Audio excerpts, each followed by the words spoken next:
여러분 안녕하십니까? 오늘의 미국 팩트체크 강희애 신입니다. 오늘은 미국의 다른 지역에서 살고 계시는 분들 가운데서는 많은 뉴스를 접하지는 못하셨겠지만 앞으로 지금 시애틀 인근에 바로 이 지역이 굉장히 주목받고 있기 때문에 정확하게는 시애틀에서 조금 북쪽이요. 아마 시애틀에 가신 분들이라면 마켓, 스타벅스도 1호점도 있고 하는 그 마켓을 파이크 플레이스 마켓. 저는 가보고도 이름 외울 생각도 안 했었어요. 그쪽 지역에 약간 북쪽에 있는 6블럭을 굉장히 이제 뉴스에서 많이 듣게 되실 겁니다. 제가 정규방송 시간에 다뤄지지 못했는데 바로 이 지역을 지금 체즈라고 부르거나 이름을 조금 바꿨어요. 첩라고 부르는데 한국말로 구태여 표현을 하자면 자치지역구 하다가 이게 자치지역구는 아니야. 우리가 무슨 연방이나 미국에서 분리되자는 것도 아니고 하면서 지역 이름 자체가 캐피털 힐이거든요. 그래서 캐피털 힐 Organized Protest라고 해서 CHOP 약자로 그 전에는 캐피털 힐 자치지역구라는 그 단어를 써서 autonomous 존이라고 해서 CHAG 해서 체즈라고 불렀는데 지금 이름 바꿨다고 하는데 정확하게는 먼저 이름을 많이 쓰고 있어요. 과연 이 지역에서 일어나고 있는 일들이 어떤 일인가? 팍스가 사진도 많이 싣고 했는데 결국은 그 사진이 합성 사진이었다. 말하자면 현실과 맞지 않는 가짜 사진이었다는 얘기예요. 해서 사과까지 하게 됐고 대통령은 시애틀의 시장과 주지사가 그곳을 접수하지 못하면 내가 접수하겠다라고 했는데 그게 과연 법적으로는 말이 되는 것인지 과연 이 지역에서는 어떤 일이 일어나고 있는 것인지 참과 거짓을 우선 가려보겠습니다. 말씀드린 대로 체즈 내지는 숍 이라는 Capitol Hill Autonomous Zone이라든가 Capitol Hill Occupied or Organized Protest라고 부르고 있거든요. 이름 자체는 Capitol Hill의 6개 블럭입니다. 이 지역은 젊은 사람들이 많이 살고 있고요. 예술가들도 많이 살고 있고 그리고 워싱턴 주잖아요. 이 시애틀이 해서 시애틀 워싱턴 주에서 최초의 동성애자 정치인 이분은 이제 상원과 하원에서 전부 일을 했는데 바로 그 동성애자 정치인의 이름을 딴 공원도 있는 그런 아주 젊은 곳이에요. 식당도 많고 해서 이제 캘 앤더슨 공원도 있고 하는 곳인데 이렇게 길을 보면은요 예술가들이 많으니까 예술가들이 이렇게 페인트로 그림을 그려놓은 그런 것도 많이 볼 수 있습니다. 그리고 아마 여러분들께는 이렇게 말씀드리는 것이 가장 좀 와 닿으실 것 같은데 20년 전쯤에 세계 무역기구 회의하고 할 때 그곳에서 젊은이들이 가서 세계화에 반대하면서 굉장히 격렬한 시위를 벌였던 곳 바로 그곳이 이 캐피털 힐이라는 곳인데 이 지역이 지난 월요일부터 경찰이 없습니다. 경찰이 나갔어요. 시위를 하다가 경찰과 젊은 시위대가 부딪혔는데 여기는 또 특히 백인 인구가 더 많은 곳이거든요. 흑인 인구에 비해서. 왜 경찰과 이 시위대가 격렬하게 부딪혔는가? 젊은 사람들이 있는 곳이고 그리고 시애틀의 시장이 그 당시에 시애틀 자체가 이 캐피털 힐이라는 것도 굉장히 진보적인 리버럴한 곳입니다. 그러니까 WHO 그 당시에 시위에 격렬한 몸싸움이 있고 그랬었잖아요. 그런데 시애틀의 시장이 민주당입니다. 시애틀 주지사도 민주당이고 앞으로 30일 동안 체류가스를 시위대에게 쓰지 않겠다 약속을 했습니다. 그런데 주말에 이 경찰국장은 또 아프리칸 아메리칸 여성이에요. 시위대에게 체류가스를 썼습니다. 시위대가 더 거칠어졌어요. 그리고는 경찰국이 이 지역에 있는 6블럭 안에 있는 경찰국에서 나가버렸습니다. 양보한 거예요. 양보 내지는 협상 일단 모르겠다 하고 나가버렸습니다. 나가버리니까 대통령이 민주당 주지사와 민주당 시장이 거봐라, 그거 하나 다스리지 못해? 내가 그러면 다스리겠어? 너희들이 못하면? 이라고 얘기를 했는데, 이제 연방 법에 따르면 폴리스 그런 파워에 따르면 이 같은 경우에는 이제 주정부에서 알아서 하게 돼 있는 것이고요. 주지사와 민주당인 시장은 뭐라고 얘기하냐면은 모든 사람들이 다 우리 주민들, 시민들이 표현의 자유가 있고 이곳에서 굉장히 경찰이 나간 뒤에 평화롭게 거의 모든 것들이 이루어지고 있다 했습니다. 그런데 아마 여러분들께서 팍스를 보시느냐, CNN을 보시느냐, CNN 밖에 다른 뉴스를 보시느냐, 시애틀 타임스도 역시 무슨 CNN이나 뉴욕 타임스와 마찬가지 보도를 하고 있는데 굉장히 이 경찰이 나가버린 6개의 블럭이 평화롭다는 것이고 마치 페스티벌, USA Today도 마찬가지예요. 페스티벌 분위기다라고 보도를 하는데 그에 비해서 팍스는 불이 나고 사람들이 다 다른 아니지만 무장을 하고 있고 어떤 사람은 장총을 들고 무장을 하고 있는데 옆에서는 막 불길이 막 치솟아 오르고 무법천지라는 형태로 보도를 합니다. 어느 것이 맞는가? 팍스가 결국은 사과했어요. 그 사진 자체가 시애틀의 사진이 아니라 미니애폴리스에서 Black Lives Matter 시위가 격렬하게 일어났었을 때 초창기에 이제 약탈이 있었을 때 있죠. 그때의 사진과 다른 사람과 몇 개의 사진을 디지털로 합성을 해서 팍스뉴스가 지금 이 체즈 지역이 이 같은 무법지대다라고 보도를 하면서 그 사진을 써버린 겁니다. 그게 어떻게 해서 일어나게 됐냐면은 시애틀 타임스가 시애틀의 로컬을 취재하고 있기 때문에 누구보다도 잘 알지 않겠어요? 팍스 우리 저런 일이 없었는데 하면서 결국은 팍스가 사과하고 인터넷 웹사이트에서 그 같은 사진들 한 장이 아니거든요.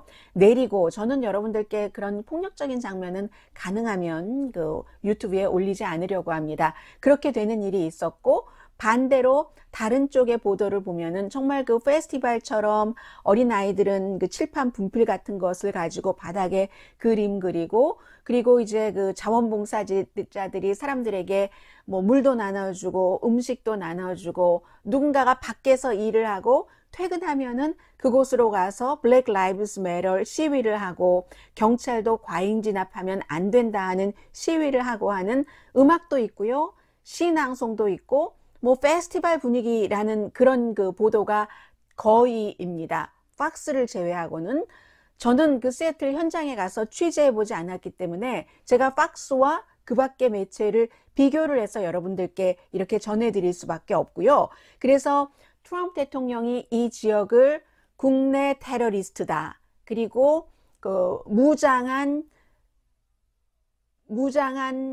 무정부주의자들이 무법천지를 이루고 있다라는 표현과는 다른 것 같습니다. 시애틀 타임즈의 쭉 사진이라든가 현지의 보도를 보면은 그 내용은 그렇게 정리를 해드리는 게 좋겠고요.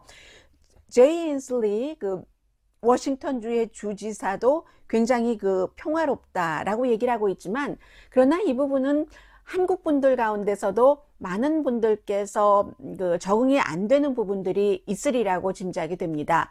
어쨌든 경찰이 손들고 나간 거예요.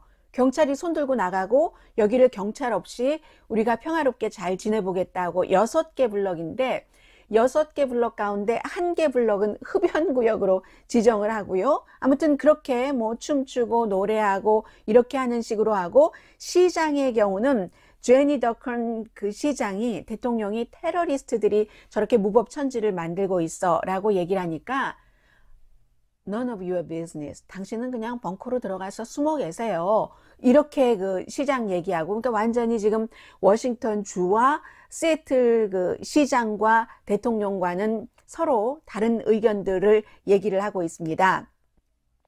그리고 경찰도 마찬가지예요. 이 경찰도 일단 이제 경찰국을 버리고 나왔는데 지금 보니까 내가 나오고 싶어서 나온 게 아니다 하면서 경찰국장과 시장과 사이에서도 지금 또 대립이 있습니다.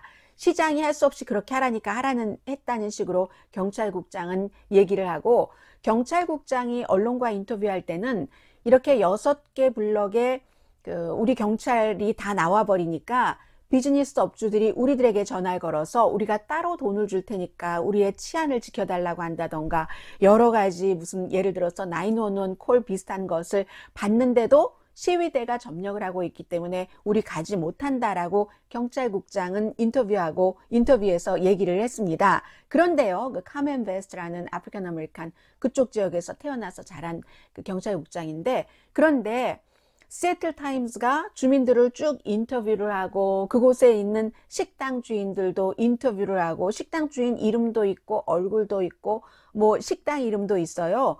복 치킨 뭐 예를 들어 이런 식당의 주인들인데 전혀 그런 일 없다. 시위대들이 아주 그 평화롭게 시위를 하고 걸어 다니니까 우리가 그 푸드 트래픽이 늘었기 때문에 장사가 잘 되고 있다라고 얘기를 하니까 경찰국장의 무법천지라는 말과도 당연히 거리가 있다는 정도는 충분히 느껴질 수 있고요. 또 그쪽 지역의 비즈니스 협회도 언론과의 인터뷰에서 그 같은 뭐 팍스 TV에서 보여주는 것 같은 장총 들고 무슨 불이 타고 하는 일은 전혀 없다. 불나고 불 지르고 하는 일은 전혀 없는 것이 100% 맞는 것 같습니다. 그리고 사실 워싱턴은 총을 들고 다닐 수도 있는 곳이에요. 그런데 이제 그런 게 그다지 많은 것 같진 않고, 말하자면 팍스는 폭도들의 천지인 것처럼 보도를 하지만 팍스가 우리가 디지털 사진을 쓴 것이다 하고 사과를 했고, 나머지는 평화롭고 영감이 있는, 그러나 6개 블럭이니까 작은 곳이잖아요. 그리고 이 사람들의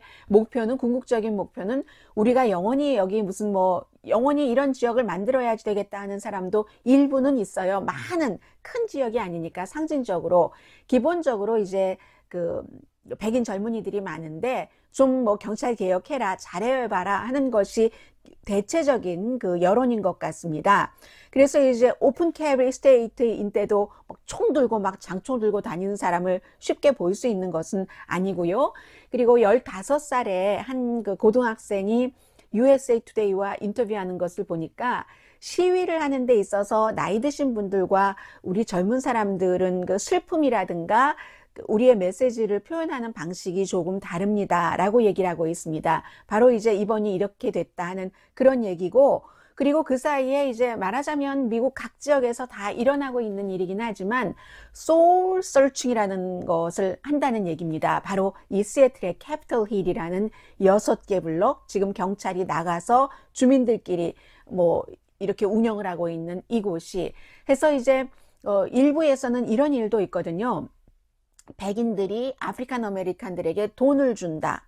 이 부분에 대해서는 많은 그 미국의 사회학자라든가 한 분만 이름을 불러드릴까요? University of Maryland의 메릴랜드 대학교의 사회학 교수인 라시안 레이 교수가 얘기하기를, 미국에서도 조의 같은 것을 표시할 때 뭐 캐시 이렇게 말하진 않지만 기프트로 어떠한 그 슬픔이 있을 때 서로 슬픔을 위로한다. 그러니까 백인들도 뭐 백인 인구가 그쪽 지역 그 바로 옆 동네 이런 데 다 65% 정도 백인 인구가 되니까 다른 지역에 비해서 많은 편이죠.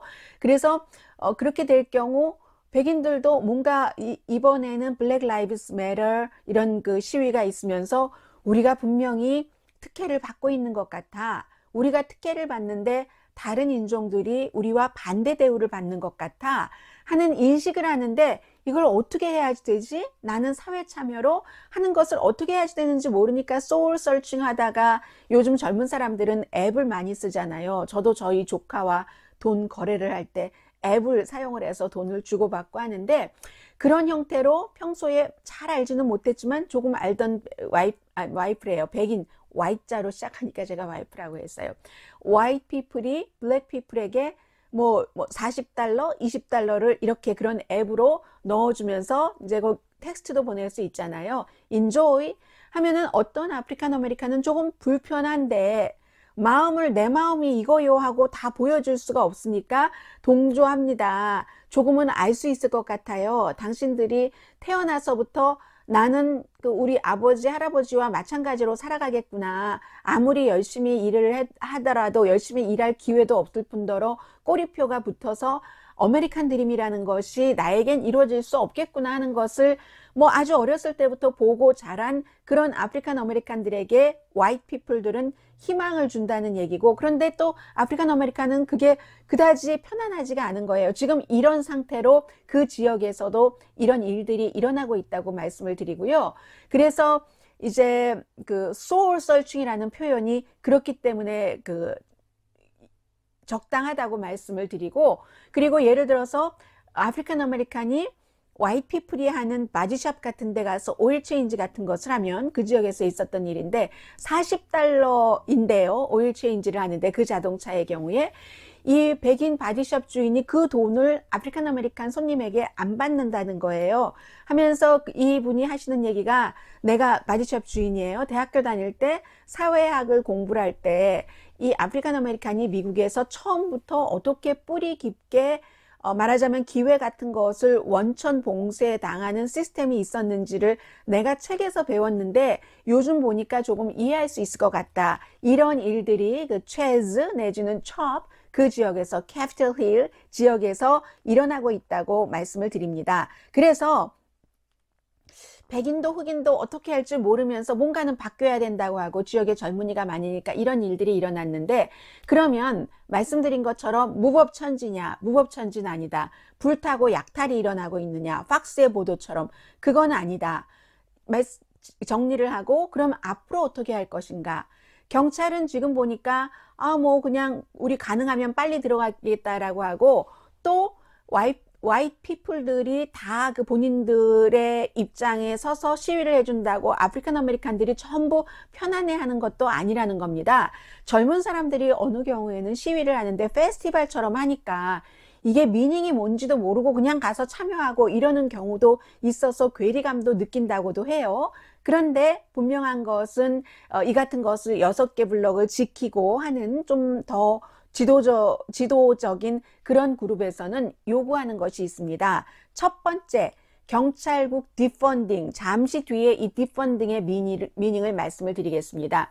디펀딩. 그리고 두 번째는 그런 디펀딩을 해서 경찰국에 들어가는 돈을 커뮤니티의 건강을 위해서 쓰자. 세 번째는 이렇게 시위한 사람 기소하지 말 것. 지금까지 기소한 케이스가 있으면 전부 무효로 할 것. 이 같은 것을 지금 그쪽 지역에서 요구를 하고 있습니다. 그래서 앞으로 여러분들께서, 내일이 월요일인데 내일부터는 이제 이 세틀의 체즈 내지는 첩, 어떻게 발음해야 되는지도 잘 모르겠어요. 캐피털 힐 그 6블럭을 뉴스에서 많이 들으실 텐데 이 같은 그 바탕이 있구나라고 생각을 하시면 되고, 바로 이 지역도 말씀드린 것처럼 백인 인구가 많고 아프리칸 아메리칸 인구가 적고, 또 바로 그 경찰국도 미니애폴리스의 경찰국과 마찬가지로 굉장히 경찰의 공권력 사용에 대해서 비난을 많이 받던 지역입니다. 버락 오바마 전 대통령 시절에도 바로 이 지역이 감사를 받고 그랬었던 지역이거든요. 그렇기 때문에 이제 이런 일이 일어난다 하고 체즈 정리를 해드렸고요. 그리고 이번에 그 시위에서 Defunding Police 라는 피켓이라든가 아니면 그 페인팅 하는 것을 굉장히 많이 보셨을 겁니다. 여기에도 오해가 있습니다. 해서 체크를 좀 해드리겠는데, Defunding 그 폴리스 한다는 게 경찰을 해체하자는 것인가? 그것은 아니다라고 먼저 정리를 해드립니다. 물론 경찰 해체를, 완전한 해체를, 경찰국 해체를 원하는 곳도 있습니다. 이 미니애폴리스라든가 아니면 캘리포니아주에 살고 계신 분이라면, 저는 그때도 뉴스를 했기 때문에 2000년도요.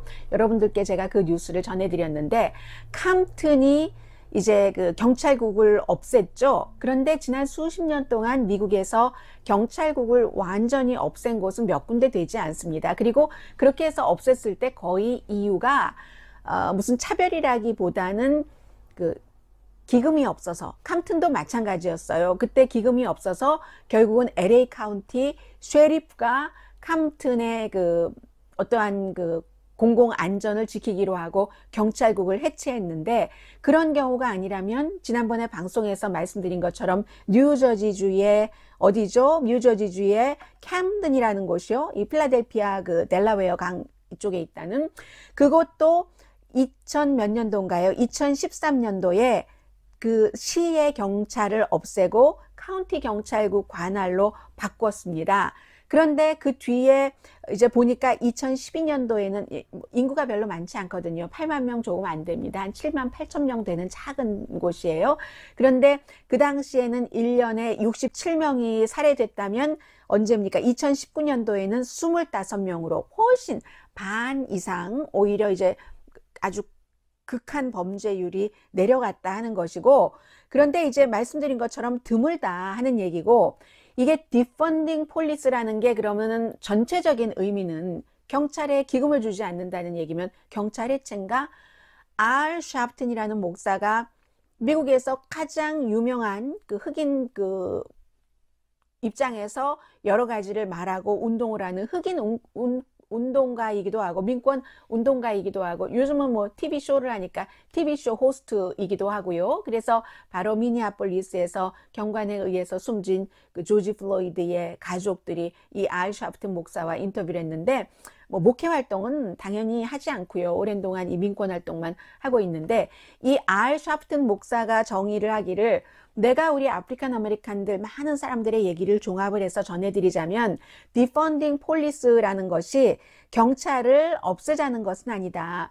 다만 이제 경찰국에 들어가는 그 많은 돈 중에서 사건이 생겼을 때 잡는 그런 곳에 펀딩을 줘서 훈련을 많이 하고 하는 것보다는 사건이 생기지 않도록 원인을 줄이는데 돈을 쓰는 헬스케어라든가 애프터스쿨 프로그램이라든가 그런 곳에 하자는 그 의미의 디펀딩 폴리스지 경찰에 무조건 돈을 주지 말자는 것은 아니다라고 얘기를 합니다. 그런데요, 사실은 디펀딩 폴리스 하면 경관의 숫자가 줄어드는 것은 사실입니다. 경관이 할 수 있는 일을 다른 사람이 할 수 있잖아요. 애프터스쿨 프로그램이 있어서 아이들이 거기 가서 논다? 그래서 부모들이 일 나가고 할 때 집에 가면 혼자 있고 뭐 담배 피다가 마약으로 가고 범죄 저지르고 하는 이런 시간을 줄일 수 있다? 그러면 다른 프로그램이라는 것은 경관이 하는 건 아니잖아요. 다른 전문가가 하는 거니까 경관이 줄어들 수는 있다는 것을 함께 말씀을 드립니다. 경관은 디펀딩 폴리스 디파트먼트 너무너무 싫어하죠. 그래서 그런 형태의 것을 하자는 것이고 그 점에 대해서는 많은 사람들이 지적을 하고 있는데 이렇게 블랙 라이브스 매터를 이끄는 사람들도 있잖아요. 매니징 디렉터인 그 켈리 스케일 씨 이런 사람들도 그 디펀딩 폴리스라는 것은 무조건 경찰 해체를 의미하는 것이 아니라 그러니까 아메리칸 드림 for all 모든 사람들에게 아메리칸 드림을 느낄 수 있도록 하자. 그래서 이제 그 같은 그 프로그램 같은 것도 많은 그 젊은 아이들을 위한 프로그램 같은 것도 만들자 하는 것이라고 얘기를 하고 있습니다. 그리고 이제 그러니까 디펀딩 그 폴리스라는 것은 대강은 이해를 하셨을 것 같고요. 아니 이해를 하셨는지 안 하셨는지는 여러분들의 마음이고 저는 이해를 하시도록 아무튼 방송은 했고요. 그리고 이제 이 부분에 대해서도 트럼프 대통령은 바이든은 디펀딩 폴리스를 원한다라고 트윗을 했습니다. 그런데요, 제가 여러분들께 방송에서 말씀드렸습니다. CBS를 통해서 조 바이든 민주당 후보로 이제 거의 확실하죠. 후보는 분명히 본인의 목소리로 얘기를 했어요. 디펀딩 폴리스를 본인은 지지하지 않는다. 그리고 지금 하원에서 경찰 개혁안에 좀 전에 말씀드린 것 같은 디펀딩 폴리스의 의미, 돈을 이제 경찰이 사건이 일어났을 때 쓰는 게 아니라 그 전에 사건이 일어나지 않도록 좀 돌릴 수 있는 그런 형태의 폴리스 개혁안을 하원에서 만들었는데 민주당이 주도가 된 그런 디펀딩 이런 것에 대해서도 결국은 그 낸시 펠로시 하원 의장이나 척 슈머 민주당의 상원 원내대표도 로컬에서 다 알아서 할 일이다 이렇게 얘기하면서 조금 이제 뒤로 물러났다는 이런 말씀들도 드립니다. 그래서 디펀딩 폴리스는 이 정도로 정리를 하고요. 그리고 이제 이 시위에 관련해서 하나만 더 짧게 말씀을 드리자면은 지난번에 첫 번째 제가 여러분들께 말씀을 드렸잖아요. 그 최루가스를 평화로운 워싱턴 DC의 시위대에게 대통령이 세인트 존스 처치에 가면서 최루가스를 대통령이 거기 갈 때 최루가스를 뿌려서 해산을 했느냐 하지 않았느냐, 이 부분에 대해서 아니다 아니다 아니다 아니다, 백악관 대변인 법무장관 다 아니라고 하고 하더니 결국은 그 백악관의 그 시크릿 서비스 비밀 경호 부대도 썼다라고 시인을 했습니다. 그 여러 가지에 대해서는 제가 첫 번째 팩트 체크 때 말씀드렸으니까 더 이상은 말씀드리지 않겠습니다. 그리고 이번에는요, 오늘 일요일인데 팩트 체크, 비타민 D와 코비드 19. 비타민 D를 많이 먹으면 코비드 19을 예방할 수 있다? 여기에 대해서 말씀을 드리겠습니다. 뭐 많은 그 의사분들 가운데서 최근에 몇 년 사이는 비타민 D를 얘가 굉장히 유명해졌어요. 비타민군 가운데서. 그래서 이번에도 이 코비드 19을 비타민 D와 연결시키는 그런 뭐 과학자나 의학자가 많이 있는데, 답부터 말씀드리자면은 직접적인 증거는 없다. 물론 건강한 라이프 스타일이 될 수는 있다라고 표현을 하고 있지만, 전 질병통제연구소의 닥터 탐 프리덴시를 포함해서 많은 전문가들이 강조를 했었던 거예요. 제가 지금 반대한다는 게 아니라 이런 분들은 팍스에 출연을 해서 출연하고 또 글도 쓰고 하면서 3월 23일 날 이미 그렇게 했습니다. 위험을 줄인다. 그런데 바로 이 닥터도 증명되진 않았어도 라는 단서를 달면서 증명은 되지 않았지만 많은 과학자들이 그 가능성에 대해서 지지를 한다. 왜냐하면 비타민 D가 면역성을 강화하기 때문에, 비타민의 수치가 낮으면은 면역성이 약화되기 때문에, 그리고 또 면역성도 면역성이지만 직접적으로 호흡기랑 연관이 되는데, 호흡기 감염을 뭐 비타민이 막아줄 수도 있다. 뭐 이런 얘기들을 많이 하는 거예요. 더군다나 나이 드신 분들이 바깥에 나가서 활동하고 하는 그 양도 적고 하니까 비타민 D가 부족한 경우가 많잖아요. 그래서 이제 이런 얘기가 나왔는데, 그러나 답은 과대 해석이라는 얘기입니다. 우선 기본적으로요, 코비드 19이 이렇게 생긴 지가 불과 얼마 되지 않았기 때문에 모든 것들이 치료약이다, 예방약이다 라고 증명이 되기까지는 기간이 아무리 빨리 돼도 빨리라는 기간이 필요한데, 그게 그만큼의 세월도 흐르지 않았다 해서 제가 몇 군데에 과대 해석이다 라고 결론을 내린 기관을 말씀을 드리겠습니다. 펜실베니아 주립대학교에 영양 연구센터가 있어요. 뭐 캐서린 로스 박사가 주도를 하고 있는데, 그렇다 아니다의 증거가 너무 약하다 이렇게 결론을 내렸고요. 미국이 아닌 옥스퍼드 유니버시티에 역시 증거 중심 센터라는 곳이 있는데, 거기서도 역시 의학계의 여러 가지 증거를 바탕으로 할 때 그렇다라는 증거가 없다라고 결론을 내렸습니다. 또 BMG라는 Nutrition Prevention Health라는 기구에서도 여기에 한 20명이 넘는 그 전문가들이 뭐 비타민 D가 부족하다는 것은 나쁜 것이긴 하지만 비타민 D를 충분히 많이 섭취했다고 코비드 19을 막을 수 있다? 이거는 증거가 없고, 그리고 오히려 그렇게 해서 비타민 D를 너무 많이 섭취하는 것도 경고를 했습니다. 여기서는요. 그래서 결론은 여러분들께 이미 말씀을 드렸고, 비타민 D가 특별한 목적에 의해서 복용해야 되는 것은 사실이지만 요술방망이는 아니다. 더군다나 코비드 19을 막고 하는 요술방망이는 아니다라고 얘기를 하면서, 비타민 D가 이제 그 뼈를 튼튼하게 하니까요. 왜냐하면 뭐 칼슘이나 인의 흡수를 돕기 때문에 비타민 D의 역할이 그렇기 때문에 이제 그렇기는 한데, 그래서 결국은 전문가들이 뭐라고 얘기를 하냐면요, 하루에 이제 그 성인들 비타민 D의 그 섭취량을 600 IU에서 800 IU 정도를 섭취를 하라고 하잖아요. 그렇게 되는 경우는 뭐 예를 들어서 뭐 살균한 우유 한 잔 하면은 120 IU 정도 들어있다고 하거든요. 그런데 그에 비해서 이제 그러니까 3온스 정도의 연어도 기름 많잖아요. 3온스 정도의 연어에는 비타민 D가 570온스 정도가 들어있답니다. 그러니까 이제 기름이 많은 생선이나 계란을 드시면은 밖에 나가서 특별히 이제 그 피부로 비타민 D를 흡수하지 않는다 하더라도 조금 할 수 있고, 그러나 이제 부족하신 분들은 의사의 권유와 의사의 처방에 따라서 테스트를 하고 나서 그 테스트 결과와 여러 가지 건강 상태에 따라서 비타민 D를 그냥 섭취하시는 것은 좋지만 코비드 19을 예방한다고 그냥 아무런 뭐 밑도 끝도 없이 이 비타민 D를 드시는 것은 과잉이 될 수도 있다. 이렇게 정리를 하겠습니다. 그리고 이제 오늘 팩트 체크는 이 정도 하고요. 내일은 월요일인데 지금 오늘 제가 뉴스를 전해드리지도 못했어요. 그 애틀란타에서도 그 웬디스 버거가 막 불타는 사진 보셨을 거예요. 뉴스에 관심 있으신 분이라면은 토요일 금요일 밤에 아프리칸 아메리칸이 또 그 경관의 총에 맞아서 숨졌고 사람들의 시위가 거세지고 경찰국장 사임했죠. 사임하고 또 북한의 김정은 위원장의 동생인 김여정은 한국에 여러 가지 무력을 쓸 수도 있다는 형태의 아니면 그 한국의 자산인 그 개성공단에 있는 뭐 남북 연락사무소 같은 것을 어떤 형태로든 부숴버리겠다는 그런 경고를 하고 하기 때문에 그 같은 뉴스들을 여러분들께 전해드릴 수 있을 것 같습니다. 네, 오늘의 미국 팩트체크 여기서 마치겠습니다. 강혜신이었습니다.